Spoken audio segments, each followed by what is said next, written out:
សម្រាប់អ្នកអរគ្នាដែលចង់ចេះធ្វើរឿងចិនបកប្រែមកភាសាខ្មែរអ្នកគ្នាអាចកលេចមកមើលធូររបស់ខ្ញុំបាននេះគឺជាធូរអូតូរ៉ាន់របស់ពួកខ្ញុំដែលទើបតែអាប់ដេតមុខងារថ្មីអញ្ចឹងវិធីប្រើងាយៗតែគ្រាន់តែអ្នកអរគ្នាដាក់វីដេអូចូលមកបន្តមកទៀតយើងកំណត់មុខ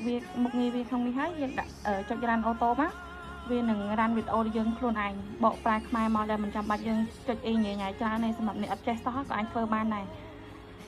ជាក់ស្ដែងមិនដាក់បានម្ដងមកវីដេអូ2វីដេអូទេគឺអាចដាក់បានរាប់រយវីដេអូក្នុងពេលតែមួយ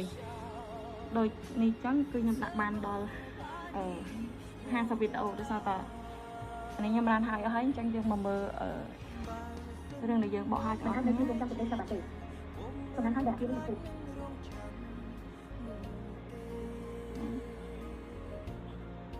មានរឿងអីមែនទេ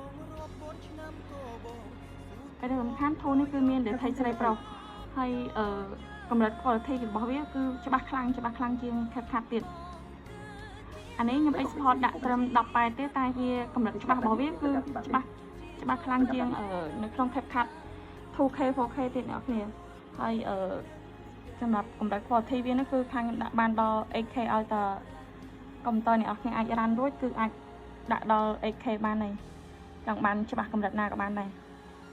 ហើយបើសិនជាចង់ដឹងព័ត៌មានលម្អិតបន្ថែមពីធូរអ្នកនរអាចតាក់ទងមកខ្ញុំមកតាម Telegram ក៏បានតាម TikTok ក៏បាន Facebook ក៏បានដែរដើម្បីដឹងកាន់ច្បាស់ពីព័ត៌មានធូរផ្សេងៗទៀតចឹង